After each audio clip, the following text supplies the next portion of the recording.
being able to tease out what's really going on for the student. How does it feel from their perspective, given what they may have gone through in order to be able to get into an advising session?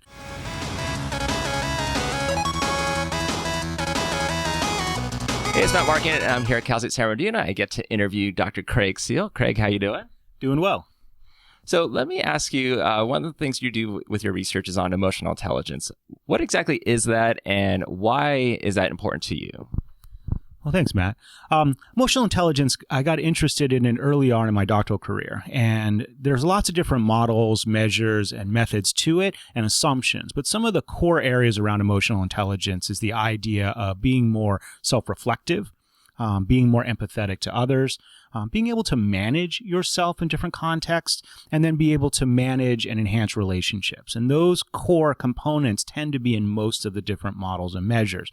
And the reason it's so important is when we look at organizations, you have sort of a threshold level series of knowledge, skills, and abilities and capacities to be able to perform. And if you think of the analogy, say, of an athlete, you have sort of your weekend warriors, you have sort of semi-professional, and then you have truly professional athletes. And at each of those different levels, you have to have a certain threshold levels of skills in order to be able to compete.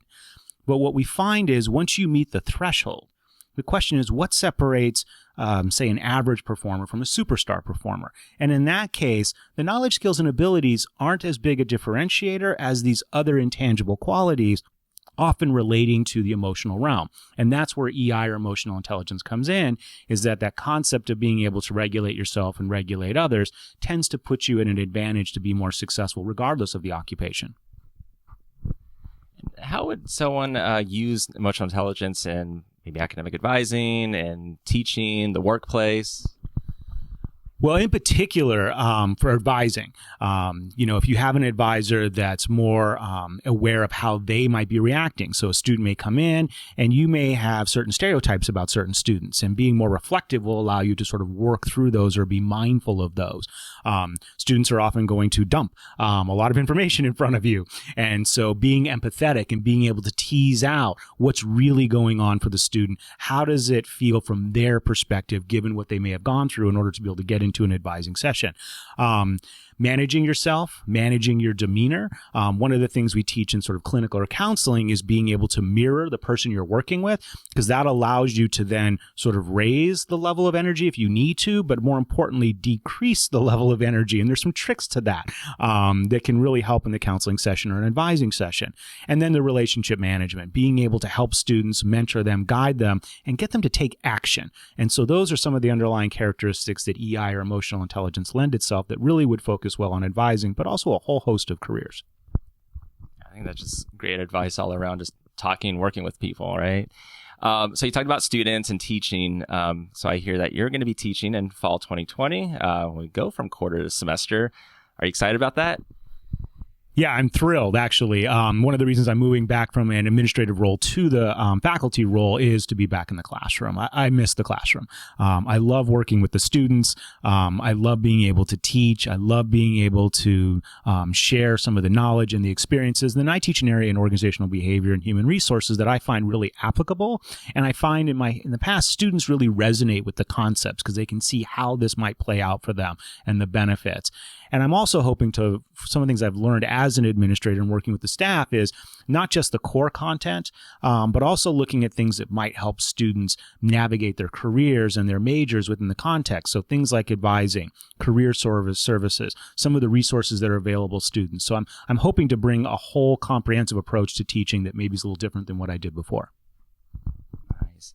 And so a few speed round non-academic advising, non-teaching questions. Batman or Superman? I've actually always been in favor of Superman. And it's a tough call because of where Batman comes, but I actually prefer Supes. All right. Well, I'm more Batman. Star Wars or Star Trek? It depends on when you would have asked me that question, because I grew up watching all of the old Star Trek episodes before there ever was a Star Wars.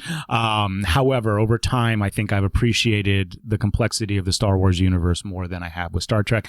And in fairness, the movies and the cycle in the entertainment industry is much better at reflecting on Star Wars, and it just has felt a little flat on Star Trek. Yeah, I'm a fan of both, but probably more Star Trek for me. At least Next Generation, Deep Space Nine. Thoughts on, or actually, favorite Marvel Cinematic Universe movie at this point?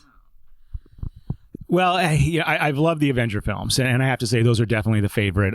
If you count by number of times I've rewatched the movies or rewatched scenes, certainly the Avengers take over. I really did like Infinity. I liked Endgame, but I'm a little more selective at watching the first part and the end, and I sort of skip the middle because it's just not as appealing to me. No, I can watch Endgame all day, every day, but I thought Infinity War is probably more well-paced. Yeah. But those are the questions I got. Thank you, Craig, for everything, and look forward to talking to you some more. Sounds great. Thank you, Matt.